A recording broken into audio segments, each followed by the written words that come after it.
Dans le calme noir du vide, un point minuscule dérive, presque oublié parmi les milliards d'éclats que nos instruments appellent étoiles. Un objet sans origine connue, une poussière d'interstellaire qui ne devait pas exister là. Et pourtant, le 12 juillet 2025, les capteurs de l'Atlas Survey, au sommet de Haleakala, enregistrent une trace qui semble respirer. Au début, personne ne comprend ce qu'il voit. Les chiffres défilent, les trajectoires s'affichent sur les écrans, et quelque chose, dans le mouvement de la lumière, sonne faux. La vitesse est trop grande. L'angle, trop oblique.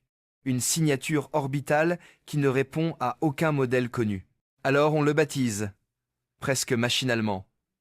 3i, Atlas, le troisième visiteur interstellaire jamais observé par l'humanité. Une désignation froide, un code administratif pour une étrangeté cosmique. Chaque fois qu'un tel objet entre dans notre système solaire, un vieux vertige remonte, celui de l'intrusion. En 2017, il y eut Oumuamua, le messager venu d'ailleurs, qui défia les lois gravitationnelles avant de disparaître sans explication. Puis, Borisov, plus banal, plus cométaire. Et maintenant, 3i, Atlas a un nom de programme. Une mémoire mythologique qui se déplace comme si la physique hésitait à le suivre.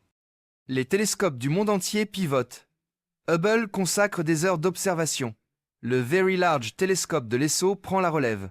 Au JPL, à Pasadena, les analystes s'enferment dans un silence où la fatigue et la fascination se confondent. Les données affluent, mais les mots manquent. Les spectres ne s'ajustent à rien. Le bruit ne ressemble pas à du bruit.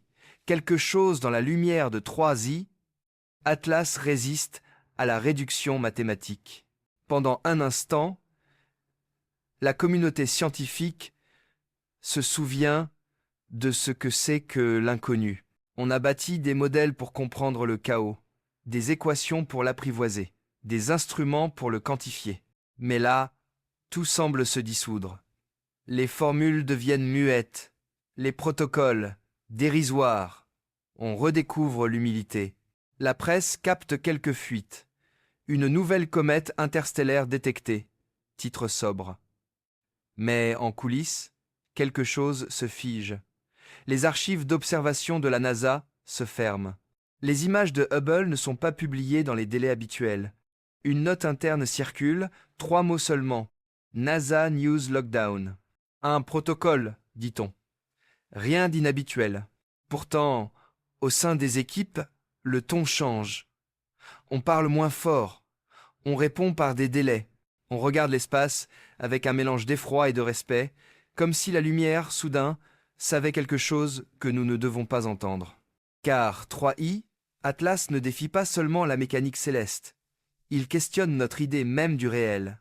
Quand un objet venu d'ailleurs traverse notre ciel, il emporte avec lui la mémoire de milliers de systèmes disparus. Il transporte les traces d'étoiles mortes. La chimie d'univers lointains peut être des géométries que nous n'avons jamais imaginées. Chaque interstellaire est une lettre tombée d'un alphabet dont nous ne connaissons pas encore la grammaire. Et dans cette lettre-là, il y a un mot illisible. Les premières images révèlent une lueur variable, presque palpitante, qui ne correspond pas au rythme cométaire connu. Des jets de matière s'échappent, non pas à l'opposé du Soleil, mais vers lui, comme si quelque chose, en son cœur, voulait défier la logique du rayonnement. Les astrophysiciens parlent de biais d'observation, de tumbling, de rotation complexe, mais la vérité, c'est qu'ils n'en savent rien. Dans les serveurs cryogéniques du Goddard Space Flight Center, des gigaoctets de données patientes, sous l'étiquette « Under Review ». Ce mot, neutre en apparence, devient un précipité d'angoisse. Sous révision, c'est-à-dire trop étrange pour être publié, trop clair pour être nié.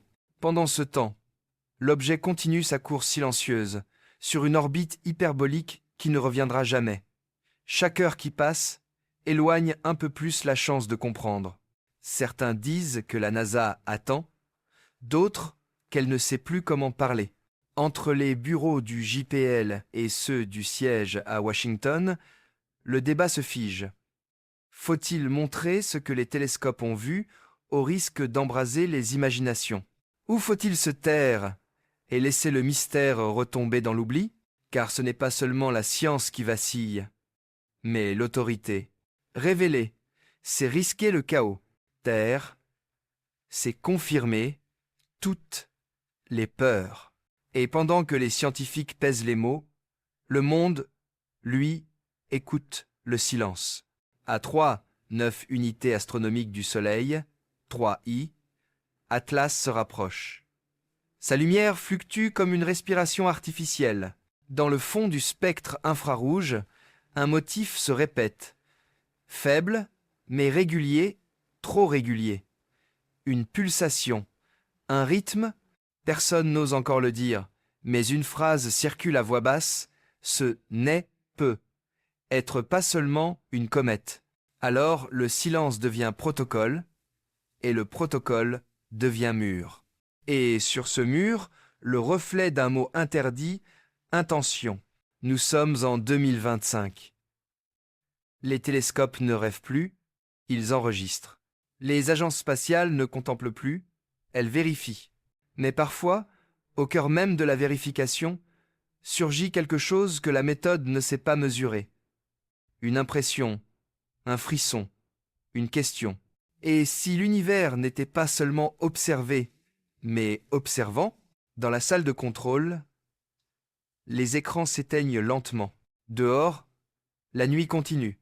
L'objet, lui, s'éloigne sans un son, sans un mot, comme une pensée qui préfère se taire. Tout commence comme une note dans un flux de données.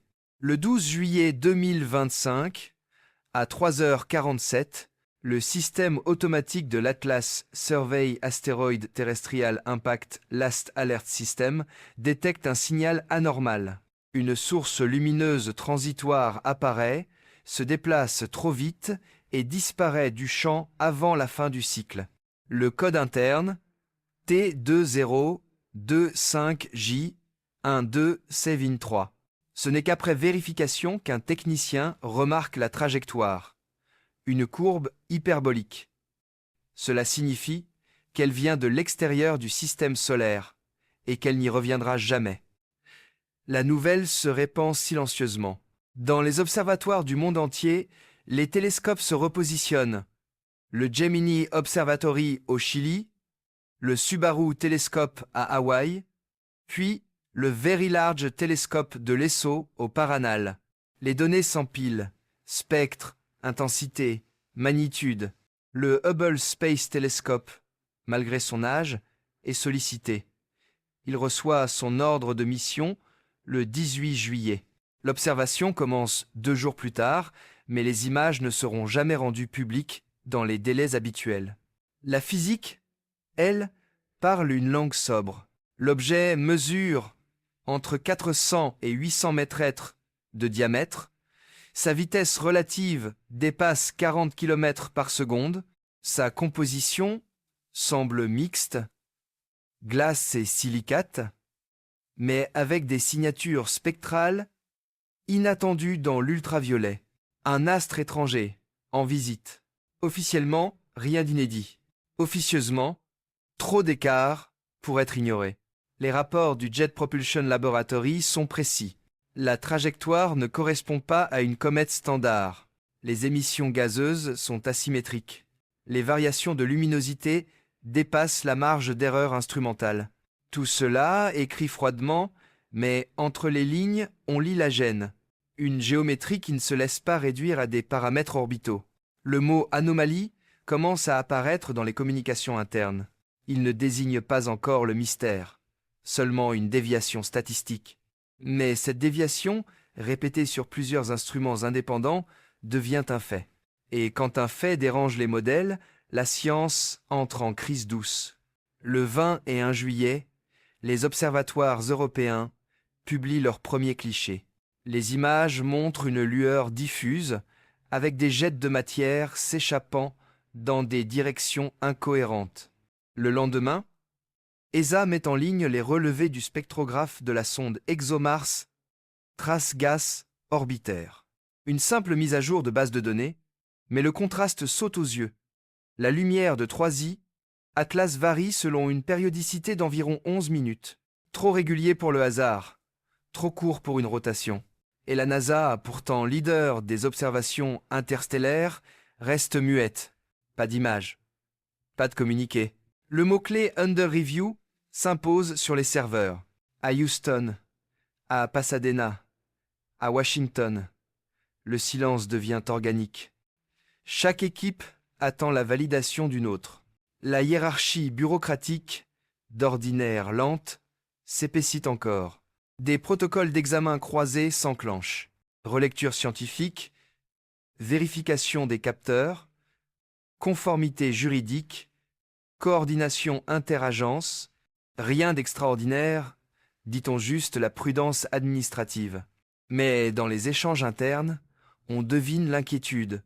Quelque chose dans les données semble impossible à simplifier. Le phénomène est bien réel. À 9 unités astronomiques, l'objet entre dans la zone d'influence solaire. Les mesures du flux lumineux montrent des impulsions, comme si la comète émettait par battement. Les astrophysiciens évoquent un phénomène d'outgassing différentiel, une expulsion irrégulière de gaz due à des couches de glace de composition variée. Mais les équations ne collent pas. La fréquence des impulsions ne dépend pas de la distance au Soleil. Elle persiste, stable, comme un signal. Dans les laboratoires de données du Caltech, les analystes rejouent les enregistrements bruts. Certains croient à un artefact électronique, d'autres à un biais de calibration. Mais après recalibrage croisé entre Hubble, Gemini et le télescope Subaru, le motif demeure. Une modulation de luminosité régulière, quasi sinusoïdale. Ce n'est pas une erreur, c'est un comportement. Les conférences d'astronomie se préparent. Les scientifiques, prudents, parlent de comportement atypique d'un corps interstellaire. Mais, dans le privé, les discussions dérivent. Et si ce que nous voyons n'était pas un phénomène, mais une intention physique, une adaptation, un mécanisme, question interdite, toujours rejetée dans la sphère des spéculations. Pourtant, elle flotte, tenace, entre les lignes des rapports. Pendant ce temps, dans la salle des serveurs du Goddard Center, des ingénieurs installent une nouvelle clé de chiffrement.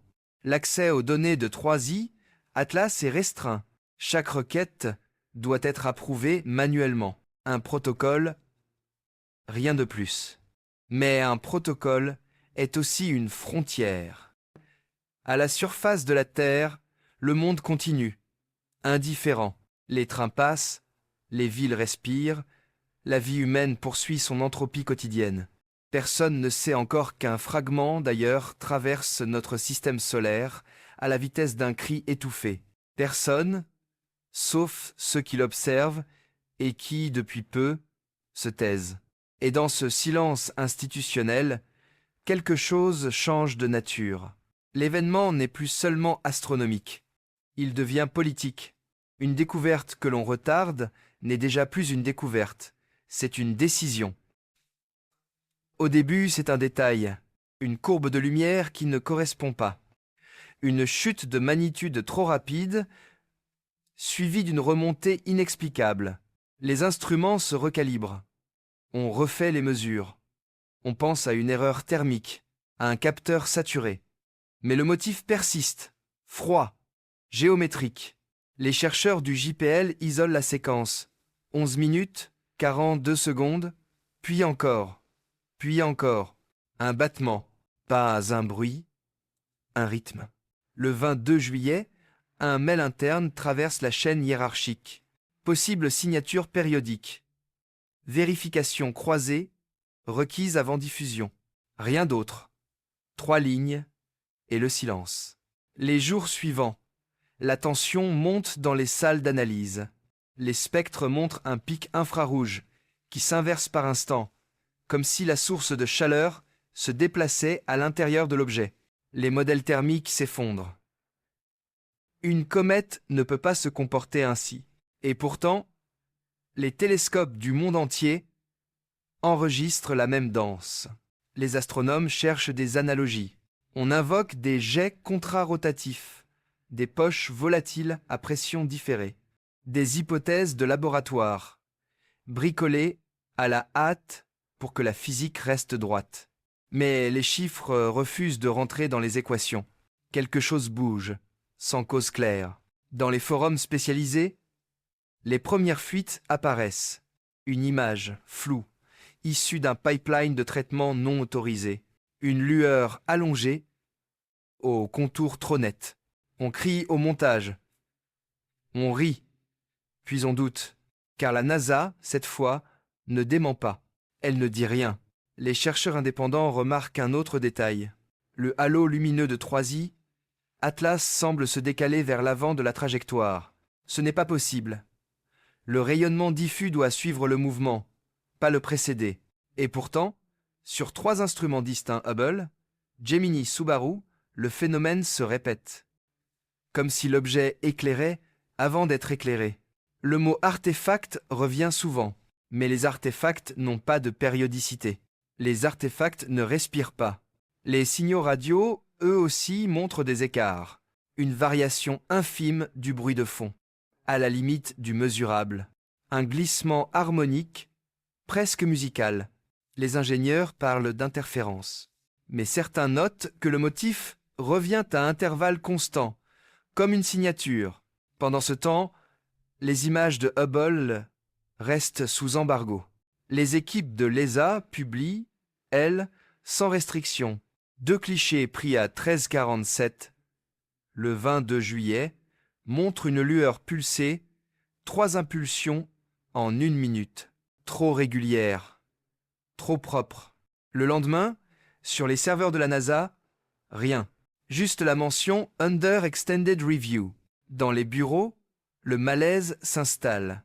Certains chercheurs craignent pour leur carrière.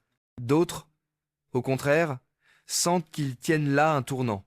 On relit Oumuamua, on relit Loeb, on relit les textes qu'on avait voulu oublier, et une question, longtemps écartée, revient.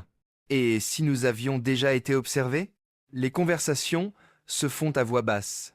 Dans les couloirs du Goddard Center, des portes se ferment plus vite. On évite de prononcer certains mots. Artificiel, technosignature, signal. Chaque syllabe devient suspecte, chaque hypothèse a un risque politique. Le 24 juillet, une image interne fuite brièvement sur un forum d'astronomie avant d'être supprimée. Un cliché haute résolution montrant le noyau de Troisi, Atlas entouré d'un halo asymétrique. Les pixels semblent former une structure répétée, un motif hexagonal. Trop net pour être du hasard, trop symétrique pour être naturel. Quelques minutes plus tard, le lien est effacé. Mais l'image, elle, circule déjà. Et avec elle, une rumeur. La NASA aurait découvert quelque chose qu'elle ne comprend pas. Officiellement, tout continue comme si de rien n'était. Les communiqués parlent de variations d'intensité à confirmer. Les journalistes reçoivent des réponses standardisées.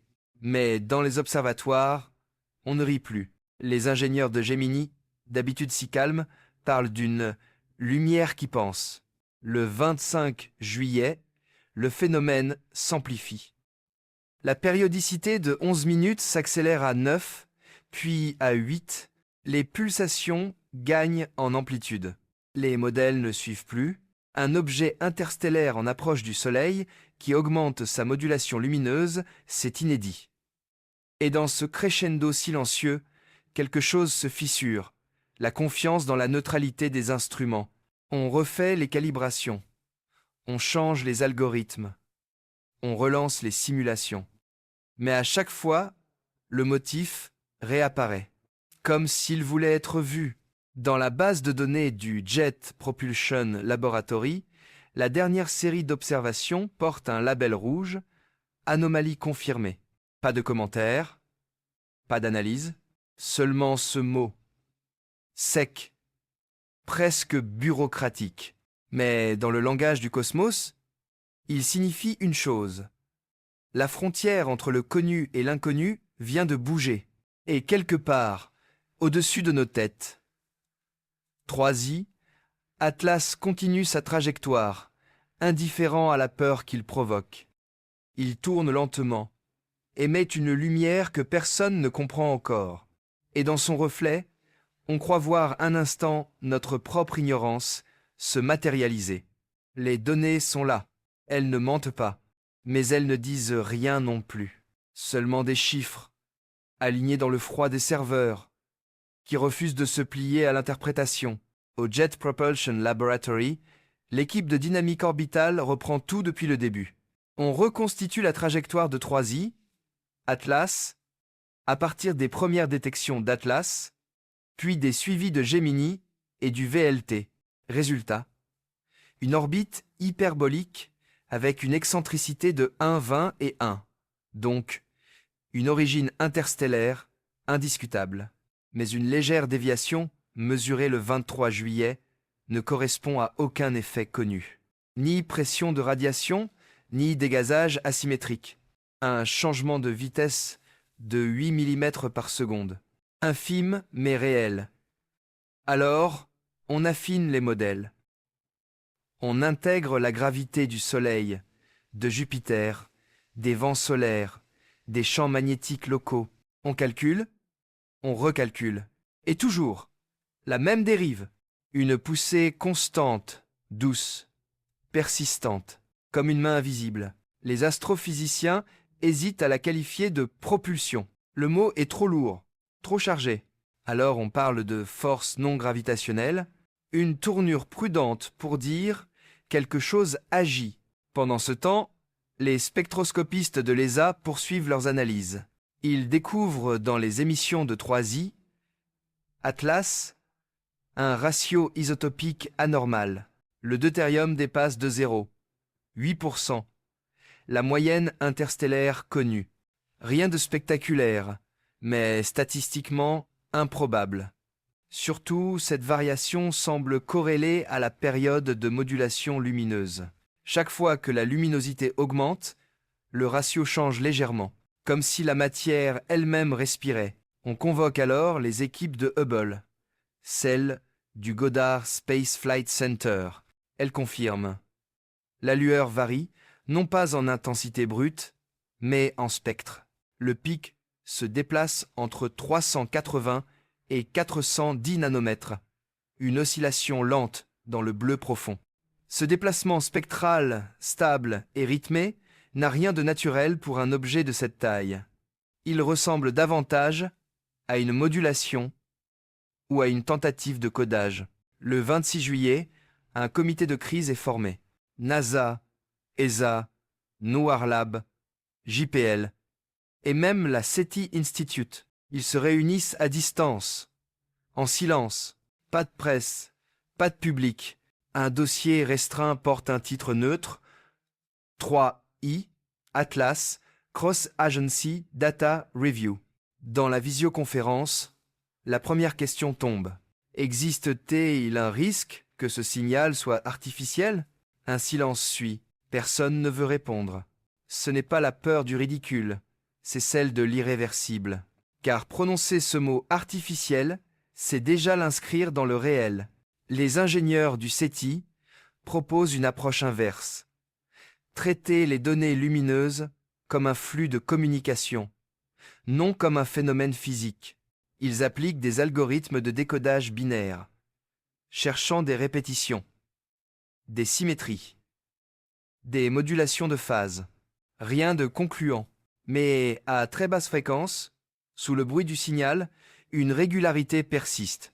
Un motif quasi harmonique, récurrent toutes les 512 secondes. Trop précis pour être aléatoire. Pendant 2 nuits, il vérifie. À la 3e, la régularité disparaît, puis revient 12 heures plus tard. Comme si 3i, Atlas avait senti qu'on l'observait. Les scientifiques ne croient pas à ce genre d'idée. Ils parlent de coïncidence, de dérive instrumentale, d'autocorrélation mal interprétée. Mais dans les notes internes, la prudence se fissure. Un mot nouveau apparaît dans les marges des rapports.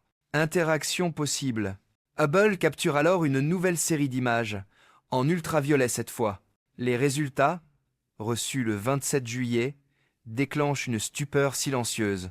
Autour du noyau de 3i, Atlas, une émission fine, régulière, en spirale. Pas un jet, pas une explosion, une forme. Une architecture lumineuse qui tourne sur elle-même, sans se dissiper. Une spirale géométriquement parfaite. Les lois de la thermodynamique n'autorisent pas une telle stabilité à cette distance du Soleil. Et pourtant, elle persiste. Les physiciens cherchent à expliquer. Ils invoquent des turbulences, des champs magnétiques, des interférences plasma. Mais la structure, observée sous plusieurs angles, demeure identique. Les modèles s'écroulent. Alors certains se taisent. Mieux vaut le silence que le ridicule. Au même moment, dans les serveurs du SETI, l'analyse du signal radio montre un autre phénomène. Le bruit de fond cosmique, mesuré à 1420 MHz la ligne de l'hydrogène neutre, présente une variation minime lors du passage de 3i, Atlas, dans le champ d'observation. Une baisse de 0,03% répétée 3 fois, exactement au même intervalle que la modulation lumineuse. Une corrélation physique entre lumière et radio. Aucune comète n'a jamais produit cela. Les ingénieurs reprennent les logs de communication. Quelqu'un écrit, en marge, soit le cosmos a de l'humour, soit il essaie de parler.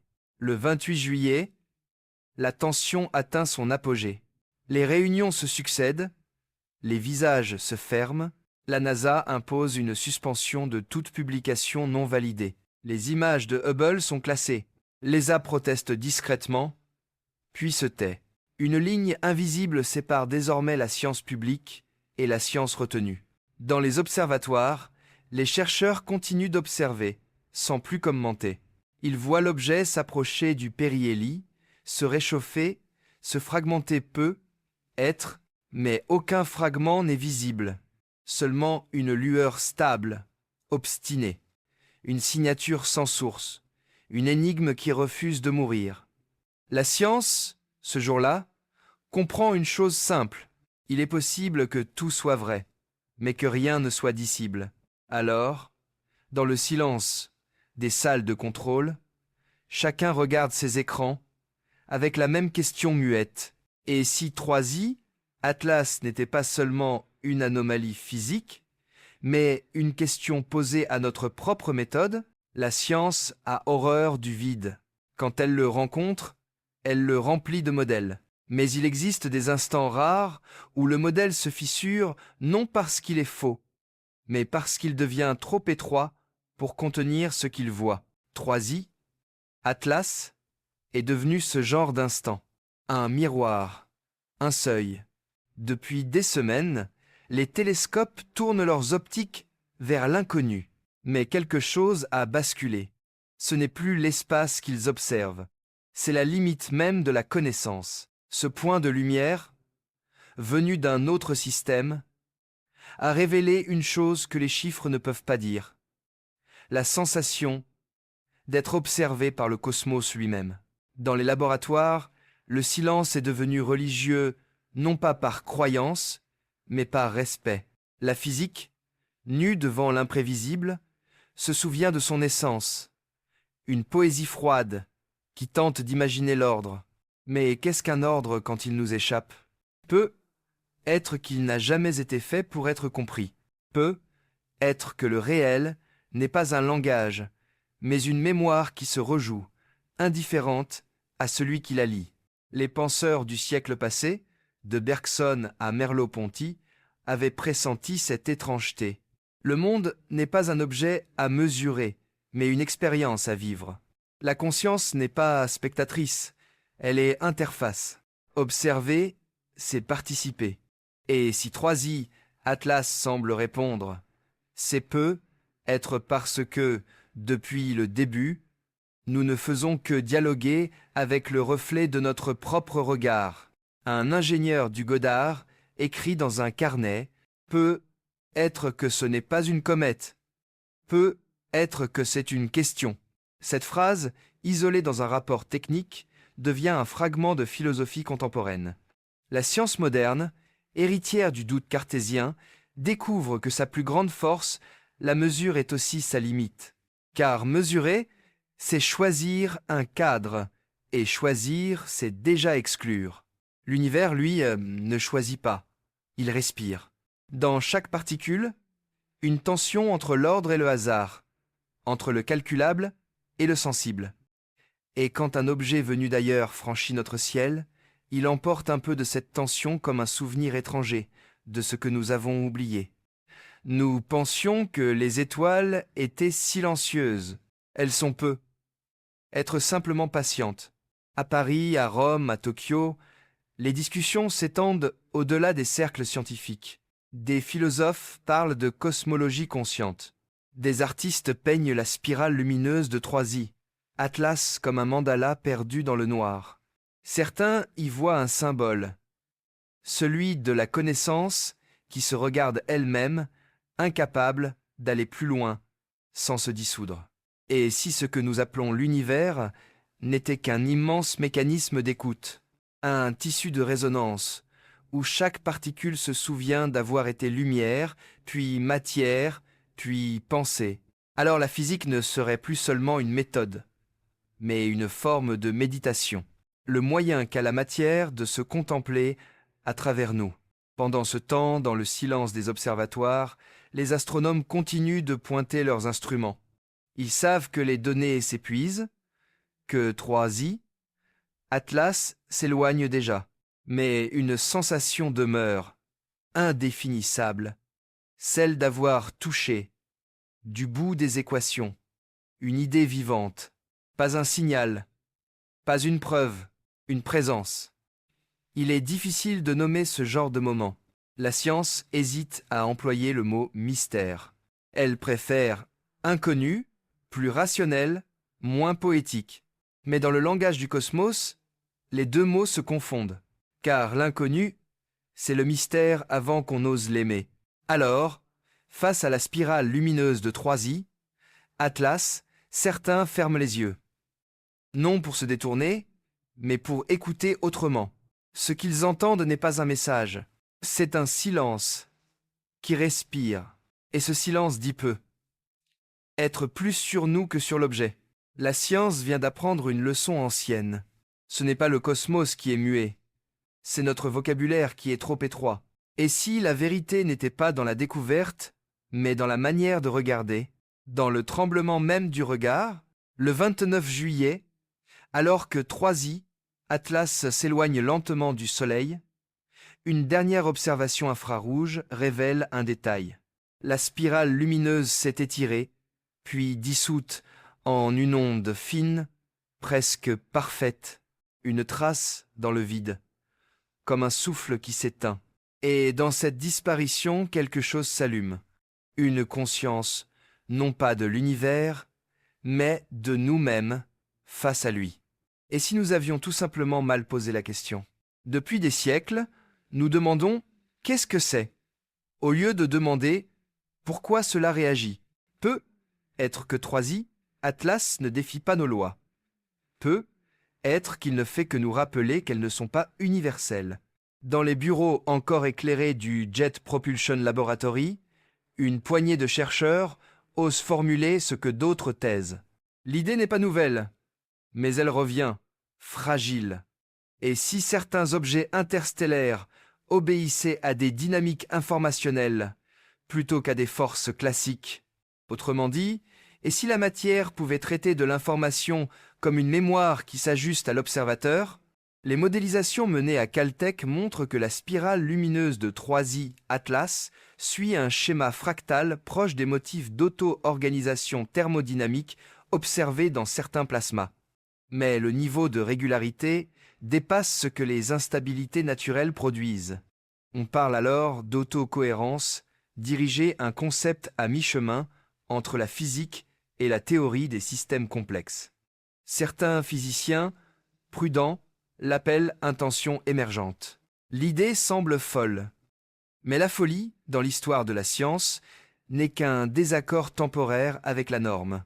Galilée, Maxwell, Einstein, tous furent accusés d'avoir exagéré. Ce n'est pas la vérité qui choque, c'est sa nouveauté. Dans un rapport confidentiel daté du 30 juillet 2025, une phrase résume la situation. 3i, Atlas présente un comportement compatible avec une forme d'autorégulation énergétique non aléatoire. Aucune conclusion, aucune théorie, juste cette formule glaciale, suspendue entre prudence et vertige. Pendant ce temps, les astrophysiciens théoriciens du Max Planck Institute examinent l'hypothèse d'une signature de conscience non biologique, non pas au sens d'un message intelligent, mais comme un phénomène d'auto-organisation cosmique, une matière suffisamment complexe pour s'adapter à son environnement de manière réactive.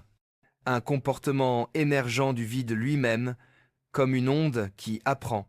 Les équations de Schrödinger le permettent, en théorie, à certaines échelles, la frontière entre observation et état observé devient poreuse. L'information circule, modifie, rétroagit.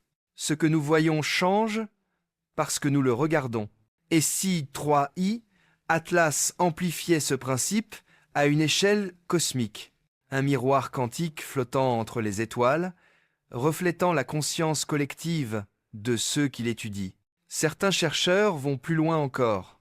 Et si les objets interstellaires étaient les neurones d'un vaste réseau cosmique, des points de connexion, échangeant des impulsions de matière et de lumière non pas des messages, mais des équilibres, alors 3i, Atlas ne serait pas un visiteur, mais une synapse, le battement local d'un cerveau d'étoiles.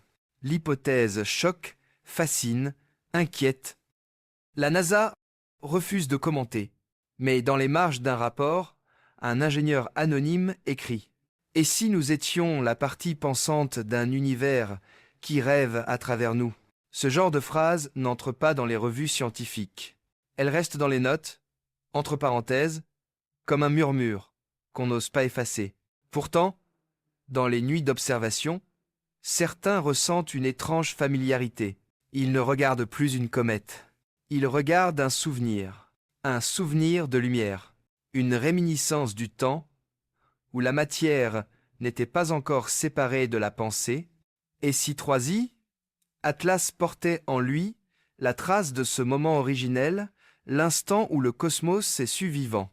La physique quantique parle d'intrication, la cosmologie d'expansion, la philosophie d'éveil. 3 langages pour dire la même intuition. Tout est lié. Alors, si 3i, Atlas réagit à notre observation, ce n'est être pas qu'il nous répond, c'est qu'il nous intègre. Dans un entretien confidentiel, un chercheur de la NASA glisse à voix basse. On pensait mesurer une trajectoire. On a être croisé un esprit. Puis il rit un peu nerveusement, mais son rire sonne comme une excuse. Le 1er août 2025, 3i, Atlas passe son périhélie à 0,83 unités astronomiques du Soleil. Au lieu de se fragmenter, comme toute comète devrait le faire à cette distance, il reste stable. Sa température mesurée baisse légèrement, contre toute attente. Une comète qui se refroidit en approchant du Soleil, impossible. Sauf si l'énergie qu'elle absorbe est convertie en autre chose qu'en chaleur. Mais en quoi? Personne ne sait. Être en structure. Être en information. Être en silence. Et ce silence, pour la première fois, n'inquiète plus, il fascine. Car dans le battement lent de cette lumière étrangère, certains croient percevoir une réponse pas à nos questions, mais à notre présence. Comme si le cosmos disait simplement « Je suis conscient de ton regard ». Plus nous cherchons à comprendre, plus la réponse s'éloigne. C'est la loi non écrite du réel. Tout savoir approfondi se transforme en énigme. 3i, Atlas, après des semaines d'observation, n'a pas livré de vérité. Seulement un paradoxe. Au moment où la NASA s'apprête à publier son premier rapport officiel, daté du 3 août 2025, Une décision tombe. Classification temporaire. Les données spectrales, jugées incomplètes, sont retirées des serveurs publics. Officiellement, il s'agit de prévenir des interprétations hâtives. Officieusement, personne ne sait comment raconter ce qu'on ne comprend pas, car le paradoxe est simple, presque cruel. L'objet le plus observé de l'année est aussi celui qu'on connaît le moins. Plus les instruments gagnent en précision, plus le sens se dissout. Les chiffres deviennent exacts, mais vides. La certitude se transforme en silence. Le 3 août au soir, Hubble envoie sa dernière série d'images. Elle montre une spirale désormais étirée, presque linéaire, qui se disloque lentement en poussière. Mais dans la poussière, un point persiste, un cœur de lumière, isolé, froid, qui ne se conforme à aucun modèle thermique connu. La matière semble y rester cohérente, comme si elle refusait la dispersion. Une comète qui nie la thermodynamique, une étoile morte qui se souvient de briller. Les astrophysiciens l'appellent noyau résiduel. Mais le mot ne décrit rien, il ne fait que masquer le vertige. Le paradoxe, c'est aussi celui du regard. Nous observons l'univers pour le comprendre, mais plus nous voyons loin, plus il nous échappe. La lumière nous apporte des images vieilles de millions d'années, des vérités déjà périmées. Observer, c'est toujours regarder le passé. Mais que devient une science fondée sur des souvenirs? Peut être que la physique n'est qu'une archéologie du présent. Et si 3i, Atlas n'avait jamais été là? Et si sa présence n'était qu'un effet d'observation, un écho dans la conscience collective d'une humanité prête à douter de ses propres sens? Cette idée, absurde pour les ingénieurs, trouve pourtant un écho chez les philosophes, car un univers conscient pourrait produire des illusions nécessaires pour que l'esprit humain continue à chercher, le mystère comme moteur, l'inexplicable comme preuve de vie. La NASA, prisonnière de son propre devoir de vérité, se tait. Publier serait admettre qu'un phénomène dépasse la méthode. Se taire serait trahir la science. Alors elle choisit le paradoxe. Communiquer sans dire, montrer sans expliquer. Des pages de données brutes, des graphiques sans interprétation, un savoir figé dans sa forme la plus pure. L'incompréhension organisée. Dans une note interne, un chercheur écrit « Nous avons observé quelque chose d'impossible, et le protocole ne prévoit pas l'impossible. » À ce moment précis, 3i, Atlas franchit la distance de 5 unités astronomiques et commence à s'éloigner. Sa lumière faiblit, mais son souvenir grandit. Ce que l'on ne comprend pas ne disparaît jamais vraiment. Cela se déplace dans la mémoire. Dans les jours qui suivent, certains scientifiques quittent les programmes d'observation. D'autres, au contraire, y voient la plus grande découverte du siècle. Non pas un objet, mais une limite, la frontière visible entre le réel et ce qui le contient. Le paradoxe, au fond, n'est pas dans le ciel. Il est en nous. Nous voulons un univers rationnel, mais nous rêvons qu'il soit habité. Nous croyons à la lumière, mais nous craignons ce qu'elle éclaire. Nous exigeons la preuve, tout en tremblant à l'idée qu'elle puisse exister. 3i, Atlas aura tout remis en question. La mécanique, la mesure, le rôle même de l'observateur. Et peut être que c'était là son unique but s'il en avait un. Nous rappeler que la science n'est pas la fin du mystère, mais sa continuation. Car chaque fois que nous comprenons un peu mieux le monde invente une nouvelle forme de silence. Un silence plus vaste, plus profond, plus lumineux, et dans ce silence peut être que l'univers nous regarde à son tour, perplexe, comme un Dieu devant sa propre création. Alors, au lieu de conclure, les chercheurs ferment leurs ordinateurs. Ils laissent les écrans s'assombrir. Et pour la première fois depuis des semaines, personne ne cherche à interpréter. On regarde simplement la nuit. Et la nuit, pour une fois, ne répond pas. La nuit est redevenue simple, les télescopes se sont tus. Les serveurs dorment sous leur lumière bleue, comme des cathédrales vidées de prières.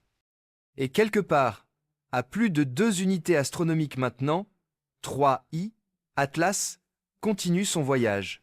Invisible, presque oublié, mais encore inscrit dans la mémoire de ceux qui l'ont vu. Les derniers rapports sont arrivés sur les bureaux de la NASA. Aucun ne conclut. Les mots s'arrêtent au bord des chiffres, comme si le langage avait trouvé sa limite naturelle. On parle d'objets interstellaires atypiques, de variabilité non conforme, de signatures ambiguës, des phrases qui ne disent rien, mais qui préservent le réel intact, indéchiffré. Et pourtant, quelque chose a changé dans les couloirs, dans les esprits, dans la manière même de regarder le ciel. Ce n'est plus un espace à conquérir, ni un vide à mesurer. C'est une présence silencieuse, un souffle qui rappelle que comprendre n'est pas posséder. Depuis Hawaï, un dernier cliché de l'Atlas surveille montre une trace pâle, étirée, presque effacée. Elle ressemble à un souvenir. Un filet de lumière suspendu entre le néant et la pensée, et c'est peut être cela le message s'il y en avait un. Rien ne s'éteint vraiment. Tout se transforme en regard. La science a besoin de clôture, mais l'univers n'en a pas. Il s'étend, indifférent à nos définitions. Et 3i, Atlas, dans sa fuite silencieuse, emporte avec lui un fragment de notre ignorance, un morceau de notre propre désir de comprendre. Dans les mois à venir, les articles s'espaceront, les passionnés passeront à un autre sujet, la poussière retombera, comme elle le fait toujours. Mais dans le fond de la conscience humaine, quelque chose restera, le souvenir d'un battement, un rythme cosmique, lent, presque humain, celui d'une matière qui, pour un instant, sembla réfléchir à son existence. Un astrophysicien, interrogé anonymement, résume ainsi « Ce que nous avons vu n'était peu, être pas un message. C'était peu, être une écoute. Et si c'était vrai? Et si l'univers n'était pas une énigme à résoudre, mais une conversation infinie, chaque étoile, chaque atome, chaque conscience, une syllabe d'un même souffle. Alors la science ne serait pas l'opposé de la poésie, mais son prolongement méthodique, l'effort patient du cosmos pour se dire à lui-même « 3i, Atlas s'éloigne. Dans quelques mois, sa lumière se perdra sous le seuil de nos instruments. Mais l'idée, elle, restera. L'idée qu'un jour, dans le grand silence du vide, quelque chose a peu être entendu notre regard. Et dans cette pensée, simple et vertigineuse, le monde semble s'apaiser. Parce qu'au fond, ce n'est pas la réponse qui nous rend humains, c'est la question. Alors, quand la nuit retombe sur les observatoires, quand les écrans s'éteignent un à un, il ne reste qu'un murmure, discret, persistant. Et si le cosmos depuis toujours rêvait de se comprendre à travers nous,